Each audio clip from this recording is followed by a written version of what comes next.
video. Welcome to my monthly wrap up on my reads for January. I wanted to actually quickly start off this video by saying that in the month of February you won't actually be seeing a TBR jar prompts chooses my reads for the month for March video. I will not be doing one. March is my birthday month. I am turning 30 and I am going to mood read and I'm going to be reading my favorite author.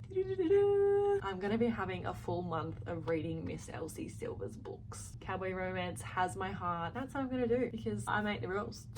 I'm going to give the TBR jar a rest for March reads and I'm going to dive into the Gold Rush Ranch series because I didn't know, because I heard so much hype around the Chestnut Springs series, but I didn't know that you're meant to read Gold Rush Ranch series first. That's 4 books, and then it's Chestnut Springs, which is 5 books, and then it's, I can't remember the name. I will put it in here, but that's 2 books for now, with the 3rd one actually coming out in March. So I won't be reading that new one in March because I need to save some sort of Elsie Silver book because I'm literally going to have no more to read from her. So yeah, that's what's going to be happening in March. So there will be no TBR jar chooses my reads for the month of March. Let's just get into the books that I read in January. Was very shocked, was very intimidated, did not think I was going to complete my TBR because for the first time ever I chose 8 books. Usually I would choose 6 or 7, usually 7. This month for some reason I decided to choose 8. I have been really enjoying and talking about the books that I've read, as well as giving you guys my star rating out of 5 stars and comparing it with the overall star rating on Goodreads. So I will be continuing to do that in every monthly wrap-up video from now on. But without further ado, let's just get into the video because I'm dying to chat about these 8 books that I read in January. So first off, by the way, I always start in the order that I've read them. So from the first book I read of the month to the last book that I read of the month. First book that I read of the year was a 5-star, Abby Jimenez, Just for the Summer. This book is about Emma and Justin. They both believe they have this curse of dating someone, and then after they break up with them, that person then goes on to find their true love, gets married happily ever after. So they actually find each other through Justin's Reddit account, and Emma decides, let's date each other, and they kind of come to an agreement that they will meet in person, they'll date each other, and then they'll go off and meet their true love. They think that in dating each other that they're going to be breaking the curse, and I just find that premise of the book so interesting, and it's just so nice to see some characters from the previous books come into this as well. Justin is just giving such golden retriever vibes in this book, and you can't help but love him. He's just so nurturing. He cares so much about brothers and sisters. I honestly just think if you have not read the Part of Your World series, they're all interconnected standalones, but I would recommend, if you are reading Abby Jimenez for the first time, start with Part of Your World, then move on to yours truly, then move on to Just for the Summer, and then I'm pretty sure it's April this year is the next book in this one that's coming out. So stoked for that one. So I obviously rated this book a 5 and Goodreads rated this a 4.38. Moving on to my next book is A Man Called Ove by Frederick Buckman.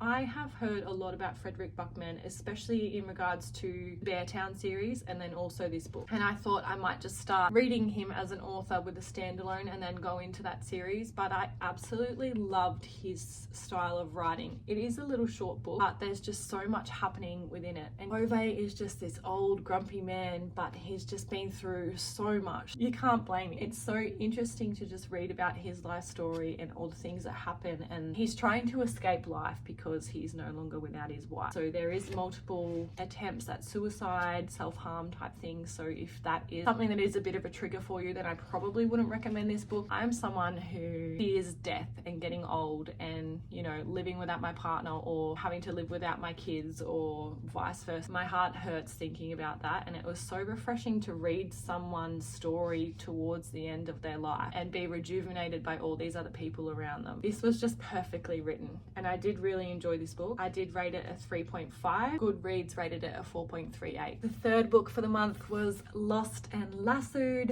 by Lyla Sage, the Rebel Blue Ranch series. Everyone knows I love my cowboy romance. Elsie Silver, Lyla Sage, and now Devney Perry. I have just started reading the Eden series by Devney Perry, but I just feel like you cannot go wrong with cowboy romance. It's so funny to see so many similarities in these types of books, but they're all just so different and unique in their own way. And when I tell you, I was most excited to hear that Lost and Lasted was going to be following Gus and Teddy, like, yeah, this book just did not disappoint. So this has definitely made it to the top of my list for this series. And Wild and Wrangled, the 4th book, is actually coming out in a couple of months as well. So you best believe I will be running to the shops when that one comes out too. There's so many good releases coming out in April this year. I rated this a 4.75 and Goodreads rates this a 4.24. Moving on to my least favorite book for the month, The Intimacy Experiment by Rosie Danan. Now, I have read The Roommate by Rosie Danan, which is the first in this series, and I did actually quite like that. I found it easy to read, but this book I did not like at all, whether it's the premise of it or the characters or the plot, but it was so religious heavy, and I am just not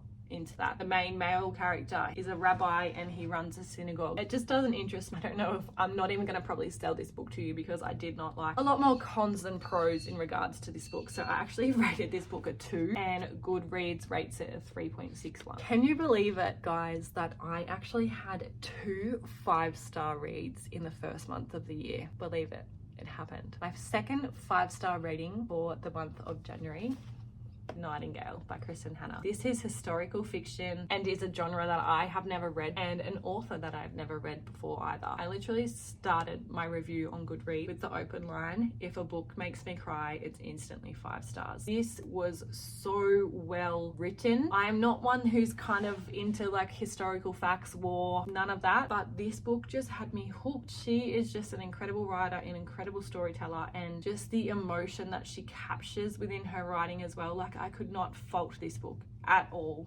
And when I say I cried, it wasn't just once. I cried literally 3 times reading this book. I just have no other words. It is hyped everywhere, and this is one book that is definitely not overhyped and is well worth the hype. So please go and read this book. I obviously rated it 5 stars and Goodreads rates it a 4.64. Like I said, I started the Eden series. This is the first book, Indigo Ridge by Devoney Perry, and can I tell you, it got me hooked. I don't know what it is, but there's something about a bad boy cowboy that I just absolutely love. And Griffin, well, he's just it in a nutshell in this book.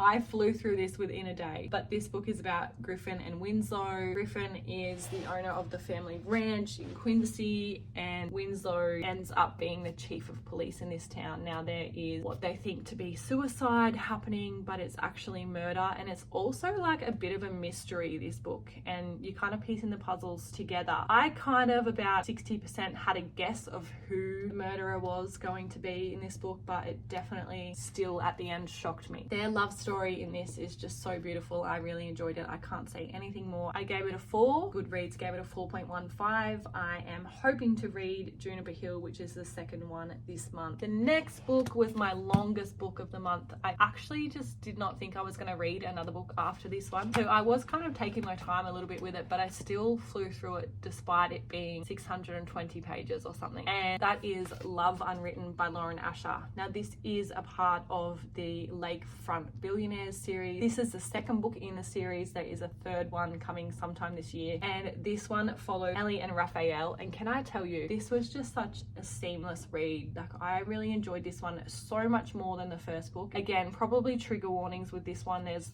like talks of drugs and self-harm, trauma, child abuse, neglect, so many things in this book, and I think it just felt like a book that you could connect to so much more. I kind of resonated both with Raphael and Ellie in this book. Raphael hires Ellie first as a music teacher, then she becomes a live-in nanny, and they go away on a family holiday to Hawaii with Ellie included, and they usually are just 2 people that pass each other in the hallway or good morning, good night. And it wasn't until their holiday to Hawaii where they actually get to connect on a deeper level. Just really liked it. This one is so much better than the first book. I rated this a 3.75. Goodreads rated it a 4.10. On to my last book of the month. I actually started reading Onyx Storm, and I don't know if anyone out there is reading Onyx Storm at the moment. I guess there's probably a lot of people, but Onyx Storm I haven't finished yet. I've still just got over 100 pages to go, but Onyx Storm I just found really hard to get into. I just found like there's so many things going on that I'm like,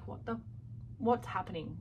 And it was just kind of turning me off the book. But then I was also like putting so much pressure on myself to just keep going through it because, you know, it's this new book and everyone's hyping it up. I don't know, it was so hard to just get into. So I thought, oh, I'll just pick up this book in the meantime and kind of dummy read the both of them, because I wasn't sure if Onyx Storm was putting me in a bit of a slump or it was just the book. But I've now just realized, because I've gotten past that point in Onyx Storm where I'm like, okay, stuff's happening now, I know what's going on and I'm loving it. So now I'm like hooked on Onyx Storm, but at the start I was finding it really hard. So I read the rule book by Sarah Adams and I just flew through this and I was like, okay, I'm not in a reading slump, it's definitely just the book. This book follows Nora and Derek. This is actually a really interesting, cute, fast-paced read, sports romance. Derek is an NFL player, Nora is a sports agent. They actually dated back in college. Derek's agent now, as he's playing in the NFL, has resigned. Yeah, he's no longer Derek's agent and Derek needs a new agent from the agency that Nora works at, and her boss puts her forward to work with Derek. Little do they know that, well, no one knows that they actually dated in college. Derek tries to make it really hard on Nora at the start and tries to do all these things to push her and make her quit. Like, yeah, just gets her over to his house to like cook his dinner for a date that's not actually happening. But she doesn't. They go away on a trip for an endorsement shoot for Derek, end up having a boozy night together and end up actually getting married in Vegas at a chapel. They wake up the next morning and don't realize, but Derek has actually posted a photo of them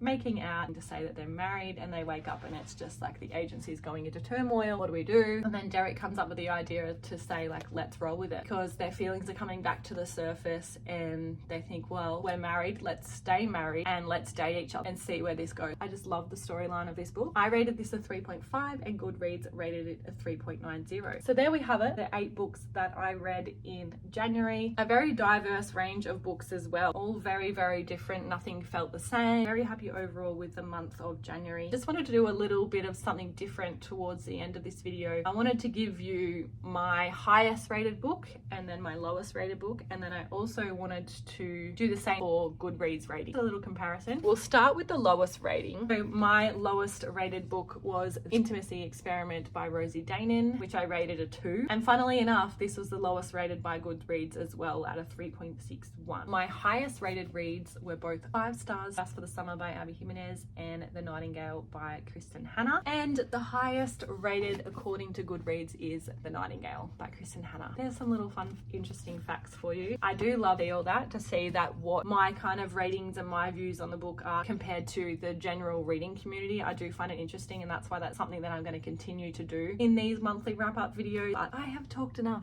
I've talked your ears off. I'm going to end the video here. Here's to a month of cowboy romances in March. I will no doubt see you at the start of March with another monthly wrap up for the books that I read in Love Month, the month of February. I will talk to you soon. Thank you so much for watching. Bye for now.